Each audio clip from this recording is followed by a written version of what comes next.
দীপা উর্মিকে জিজ্ঞাসা করে লাবণ্য কোথায়। উর্মি বলে আমি জানি না।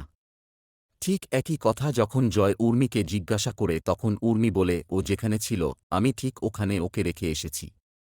দীপা উর্মিকে বলে তুই যেখানে লাবণ্যকে রেখে এসেছিস সেখানে আমি গিয়েছিলাম কিন্তু সেখানে লাবণ্য নেই। তুই একবার ফোন কর। এরপর উর্মি অনাথ আশ্রমে ফোন করলে একজন মহিলা লাবণ্যের হাতে ফোনটা দেয়। তারপর দীপা লাবণ্যকে বলে তুই ঠিক আছিস তো, আমি তোকে খুঁজতে গিয়েছিলাম কিন্তু তোকে দেখতে পাইনি। লাবণ্য বলে আমি এখানে খুব ভালো আছি। আর বলে আমি পড়াশোনা করতে চাই। এই বলে ফোনটা রেখে দেয়। এরপর দীপাকে সবাই মিলে কথা শোনাতে থাকে। তারপর সূর্য বলে আমি ভেবেছিলাম আমরা আপনার সঙ্গে খারাপ ব্যবহার করেছি, ক্ষমা চেয়ে নেব, সেটারও সুযোগ দিলেন না। সূর্য বলে আপনি কেন বারবার এখানে আসেন, কে আপনি? একটা বলার পরে দীপা বলে আমি আপনার স্ত্রী। সূর্য তখন বলে তাহলে তাই হোক, আমি আপনার স্মৃতিতে সিঁদুর পরিয়ে দিচ্ছি, তাতেই প্রমাণ হয়ে যাবে। যখনই সূর্য সিঁদুরটা দীপার স্মৃতিতে পড়াতে যাবে তখন প্রবীর সূর্যের হাত ধরে দীপাকে বলে তুমি কি আমার ছেলের মাথাটা পুরোই নষ্ট করে দেবে? দীপা বলে আমি তো জানতে এসেছিলাম লাবণ্য কোথায়। দীপা বলে আপনারা কুন্তলাকে এখানে কেন জায়গা দিয়েছেন?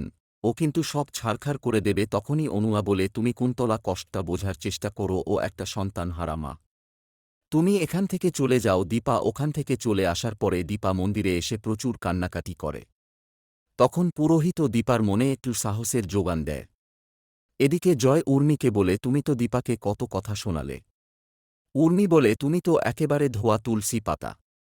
এই নিয়ে তাদের মধ্যে তর্কাতর্কি বেড়ে যায়, সবাই তাদের ঝগড়া থামানোর চেষ্টা করে।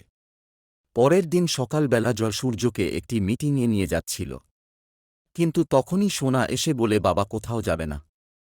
যদিও বা যায় তাহলে আমিও যাব। তখনই পাশ থেকে উর্মি বলে ঠিক বলেছিস, আমিও যাব। দেখতে হবে তো ওখানে কি হচ্ছে।